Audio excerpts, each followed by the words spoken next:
I am New York. Yes, I'm New York. I am New York. Yo soy Nueva York.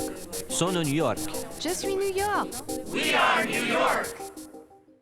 Welcome to DiverseCITY, where we explore New York's eclectic enclaves, one neighborhood at a time. I'm Zyphus LeBron. This month, we're coming to you from Restoration Plaza, here in Bedford Stuyvesant, Brooklyn.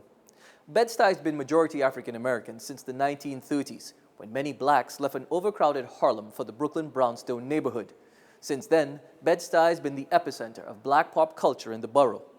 The community's dealt with many upheavals. Gang violence and race riots between the community and the NYPD marred the 60s, then the ensuing economic decay of the 1970s and 80s. Things have changed dramatically in the last 15 years. Bed-Stuy's economy has grown faster than the city's as a whole. Retail, leisure, and the hospitality sectors have been the driving forces behind this change. This boom, however, has brought a wave of gentrification that's changing the complexion of the neighborhood, threatening the area's majority African American population. On this episode, Third-Party Threat, Black and brown homeowners fight a controversial city program they say is unlawfully seizing their property. Restoration Plaza, a historical first in the country, remains relevant in this community today. And the Tree Lady's legacy, saving a living landmark while preserving one woman's dream. Those stories and more coming up as we explore Bedford Stuyvesant, Brooklyn.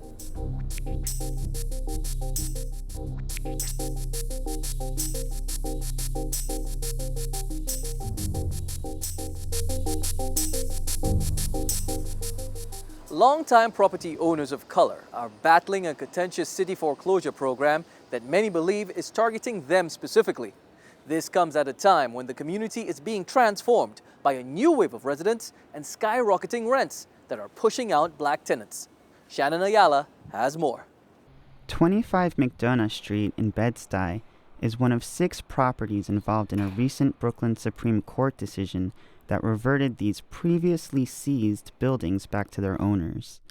Lamar Jones's family owned 25 McDonough since his great-aunt and uncle from Barbados bought the building in 1968. We're still dealing with the fallout that started at the hands of HPD regarding a building that the family has owned for 50 years.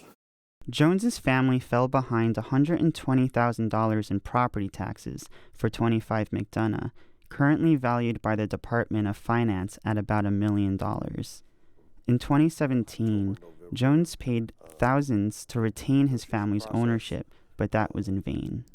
And on November 2nd, 2017, I believe, we came to an agreement which was documented. There was a deposit put down of roughly about $25,000, quote-unquote foreclosure fee of $535 that was paid to settle this. And, from our vantage point, that was it. But it wasn't. The Housing Preservation and Development Corporation had already transferred ownership to a Long Island-based company called Concord Management of New York. They took over, they changed the locks, they started communicating and collecting rents directly from the tenants. Lamar took his case to the Supreme Court and eventually won back his property. 25 McDonough was part of 6 buildings that property owners that went to Kings County Court and said, hey, my building was taken illegally under this city-run program, and these are the reasons why it was illegally taken. Kelly Mina is a reporter for the Brooklyn Eagle. She was part of the team at Kings County Politics, the news site that broke the story about the contentious application of the Third-Party Transfer Program, or TPT. The program was created in 1996 under then-Mayor Rudy Giuliani to release distressed properties from city management. The program aimed to keep buildings affordable. Mina says that TPT has gone from good intentions to nefarious. And people are really looking at it and saying, okay, we started this program 30 years ago, but is it actually helping people? The initial idea was there was all these blighted buildings, nobody lived in them, they were abandoned, and we wanted a way to get people excited to move back into the city. Well, now everybody lives here, and we're in a housing crisis, so now this program is now stealing properties from people instead of giving people an opportunity to live somewhere affordable and in a good neighborhood. That sentiment is getting around. The Brooklyn Supreme Court Judge Mark Partnow wrote during Lamar Jones's case last March, quote, "The city has particularly targeted properties that are owned by minorities. The court recognizes that home ownership is an important means for families to build intergenerational wealth." He reversed on them and basically said, these buildings should have never been foreclosed on. It was unconstitutional. It looks like this program is targeting certain people of color, using city tax money, using the city program to steal properties, basically. TPT basically works like this. The city, through HPD, takes properties that are behind on their taxes, water, or sewer bills and labels them as distressed. These properties are then transferred to a nonprofit called Neighborhood Restore Housing Development Fund Corporation. Neighborhood Restore wipes out any bills and taxes owed, then sells these properties to companies that develop them into affordable housing. They started a foreclosure on September 30th. I've been fighting them for 11 years. This man at a recent town hall meeting is one of the many owners that are fighting back in central Brooklyn, where many of the foreclosures are concentrated. Even city council member Robert Cornegie recently held one of a string of town halls and hearings on the issue. We had a hearing, a 6-hour hearing that determined how actually racially divisive the program is and how it is targeting Black and brown families. People fighting TPT have advocates, such as Yolan Nicholson, an attorney representing 6 clients in a federal lawsuit involving TPT.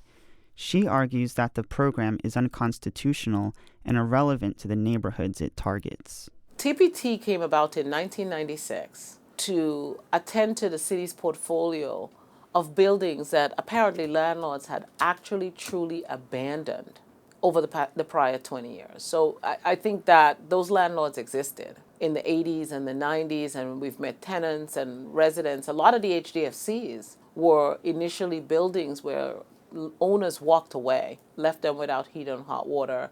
These buildings ended up on the city's books, and they had to be managed. We have yet, I'm not saying it's not out there, but we have yet to find a report where an owner actually was neglectful. I went to that school down the block there, 305. I was here since I was since 1981. One of Nicholson's clients is Sherlivia Thomas-Murchison. The city used TPT to seize her co-op at 248 Madison Street. In 2016, she and the other shareholders issued a stop work order for the new manager's subcontractor during the rehabilitation. She says the company retaliated by getting a restraining order against her in 2017. She now lives in her car with her children. This is my daughter. And when the restraining order was put on me, I was not allowed to go in the building, wasn't allowed to bathe, wasn't allowed to stay in there, with some stipulations that the judge gave, but basically I was not allowed to be in there. And so I started sleeping in my car. And because it's my building, you said I can't go in it, but I am still the owner of this building. So I will sit in front of my building until I figure out what happened here, because you're not just gonna take 25 years of my life away from me. The Department of Housing Preservation and Development has not responded directly to the claims that TPT is racially biased, but it has set up a committee chaired by HPD Commissioner Luis Carroll and Council Member Robert Cornegie to review and update the program. Some say the 23-year-old program is not fit for today's Bed-Stuy. You know, anyone who has any knowledge of Bed-Stuy, Bed-Stuy has been revitalized at this moment in time. Distress, disrepair, neglect, those are terms that you would probably associate with the Bed-Stuy of the 70s and 80s, to be honest. Today's Bed-Stuy, you know, you look all across there, you know, there's construction everywhere, brownstones are being renovated, you know, there's money coming into Bed-Stuy. Bed-Stuy is being revitalized as we speak. This is Shannon Ayala for Diverse City.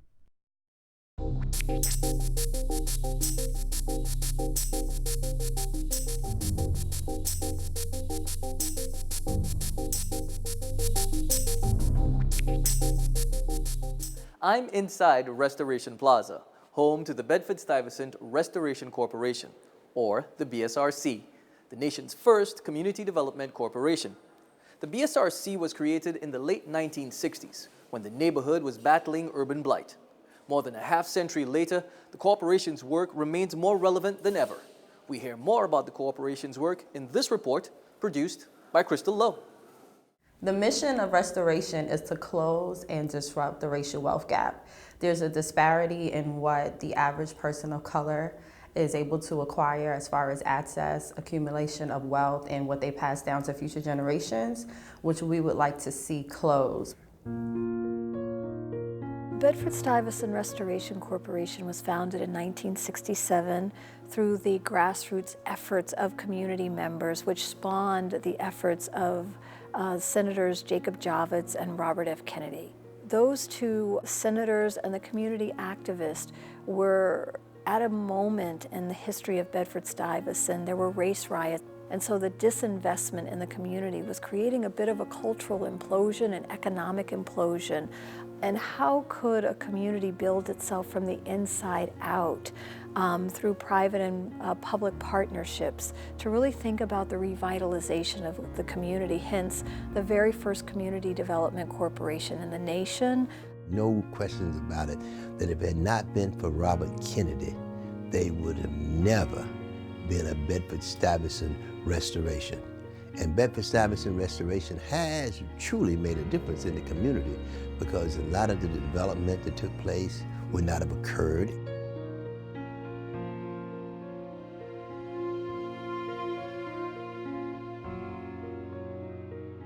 We have our Economic Solutions Center, which is also going to be known as the Center for Personal Financial Health.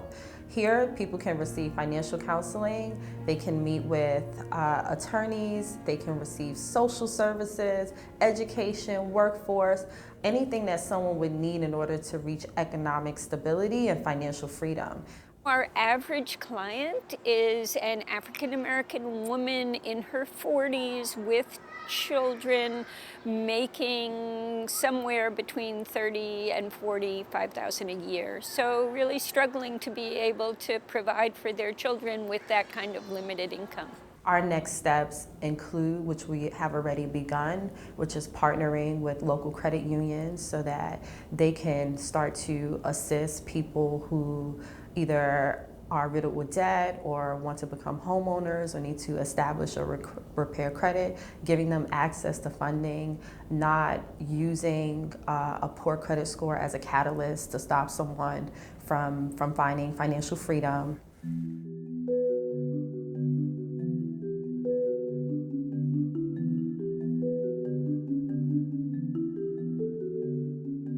Restoration art is built on a 51-year legacy of bringing world-class arts and culture to the community of Bed-Stuy and Central Brooklyn.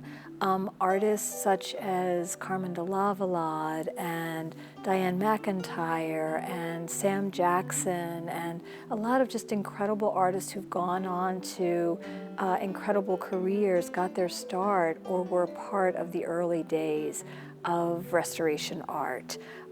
It is a program that has presenting. We do presenting in music, presenting in dance, but we also do visual arts exhibits, and we have a youth arts academy serving several hundred students annually.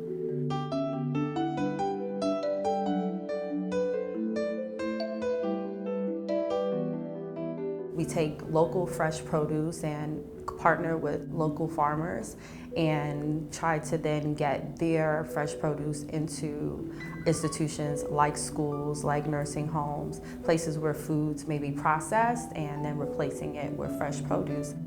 Along with that initiative, we partner with City Bike for Healthy Lives initiatives, and we've been instrumental in getting a lot of people biking, which then increases their health and reduces environmental concerns. The college has been there for now like 20 years and has provided great service to young and old, because some of the folks that I've seen in those classes, you know, have been around for a while. And then you see the young people going in and taking courses. So it has made a difference. I love the energy of restoration. It's palpable. If you come here, you'll hear drums. We're deep rooted in African diaspora. When you hear the term community development, that in itself, it's hard to put your finger on what does that mean. But when you spend time at restoration, it becomes very clear that it's just a place that's warm, that's nurturing, where people are here to heal themselves. We do so as a community. That makes me love working here.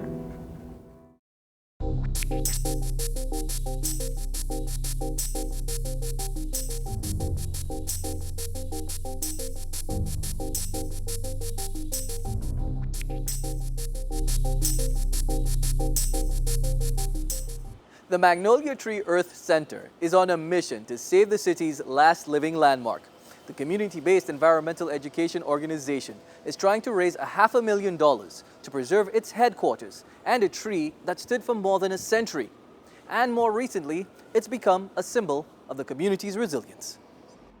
This southern magnolia on Lafayette Avenue that's partially covered by scaffolding may seem like any other tree along this relatively quiet city block.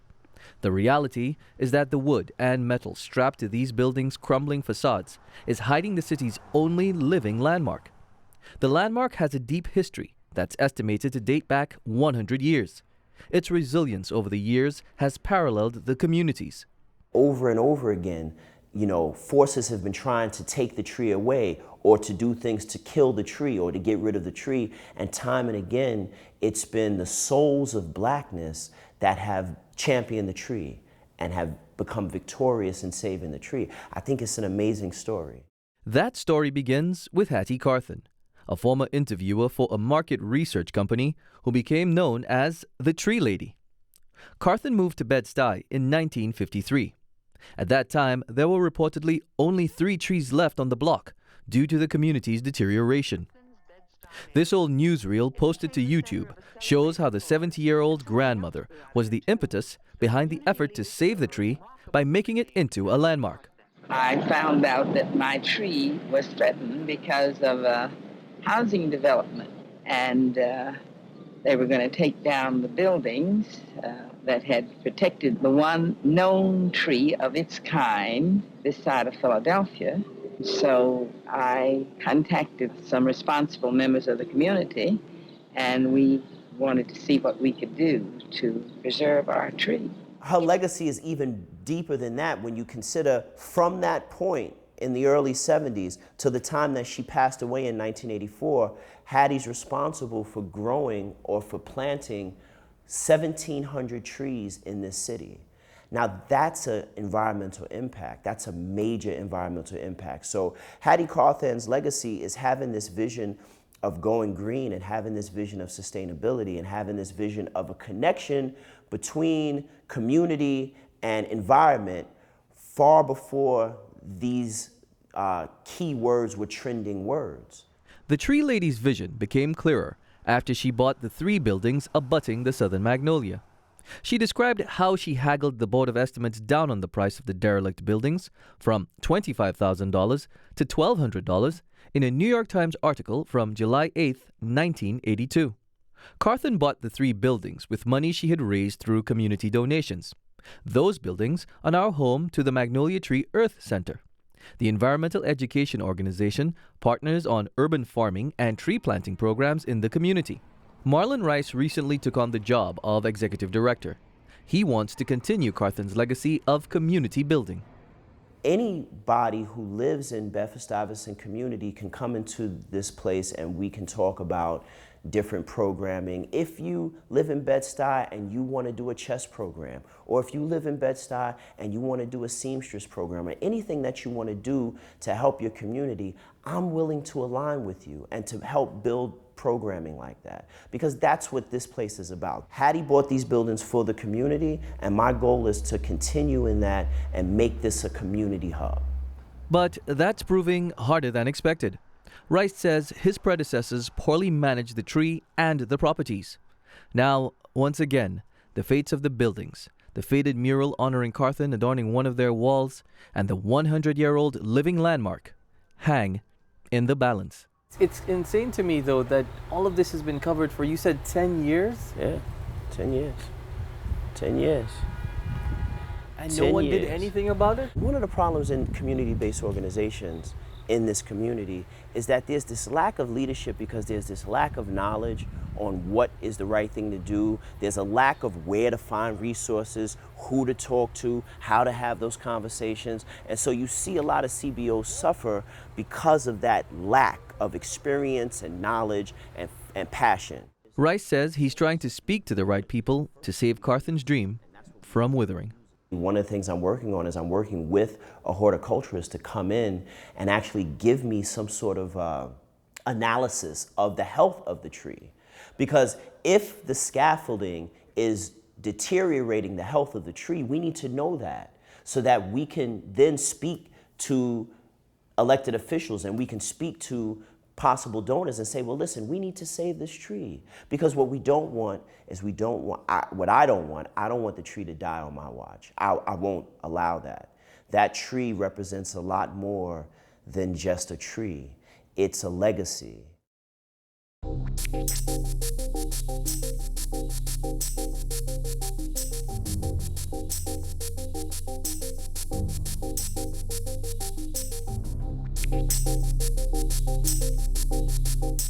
Murals have been a big part of Bedford Stuyvesant's mystique for years. The works of art depicting everything from historical heroes to community tragedies kept the neighborhood visually alluring, even when it was a foreboding place. On the border of Bed-Stuy and Bushwick, Gary Pierre found a mural sponsored by the art activist organization Groundswell. Here is Jasmine Hayes in her own words as she describes the 60 by 80 foot mural. Respect is the strongest compliment. The hard thing about doing murals when Brooklyn is being hit so hard with gentrification is that we're typically the first step to gentrification. So normally we get called when someone's like, we want this nice mural to beautify the neighborhood, but it's like, what's your alternative motive? You know, like, why do you want to all of a sudden beautify this neighborhood when this neighborhood has needed this for a long time? Typically, Groundswell gives us a theme for this specific mural. The theme was women empowerment, which felt very broad. Through research and many days sitting with coming back and forth, traveling to our site, traveling past the wall, we finally decided to talk about street harassment because it was something that we were all experiencing on a daily basis on our way to our work site. It felt like something very important to talk about. Women are often treated almost like property in many different ways. So even the fact that someone can say, hey, why don't you smile? And it's like, I'm not your property. Like, why are you telling me what to do? I'm just trying to walk on the street. Groundswell has a summer intensive program. It's called the Summer Leadership Institute. And basically it's a 6-week project, 6 to 8 weeks. The 6 weeks, first 2 weeks are research done with the youth artists. We do collective research on the topic that's given. And then we come up with our own themes and we start to sketch after finding that research, etc. And then in the next 2 to 4 weeks, we begin to fabricate. We begin to do a design and then we start to fabricate it on the wall. And then 2 weeks, they have time to paint. And then the 2 weeks after that, the lead artists are the ones who are left on site to finish all the last touches. I actually want to walk you through the mural because it's a whole story inside the mural that I feel like I don't know how to tell you that just standing in this one spot. If you step back a little bit, happening on all streets of New York City, come back here, I told you to smile, nice legs. So these are zombies, right, to represent, it's a lot of different symbolism in the mural, but the zombies represent street calling or cat calling as a mindless act.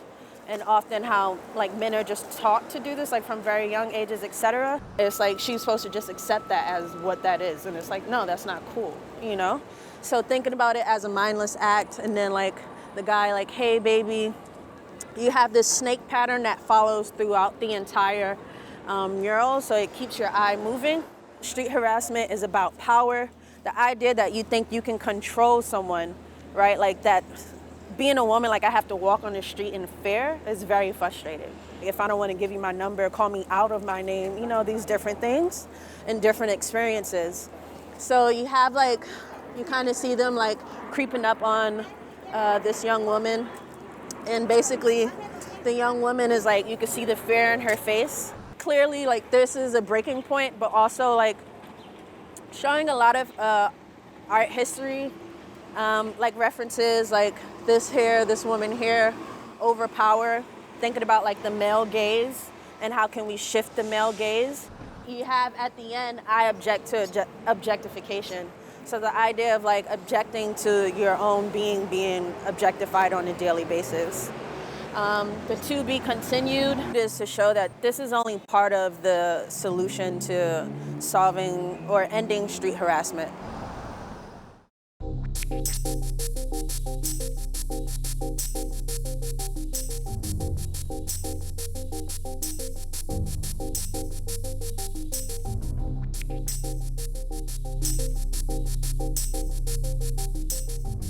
That's our look at Bedford Stuyvesant. Join us next month when we'll head over to Belmont in the Bronx to find out more about what's going on in that part of our diverse city.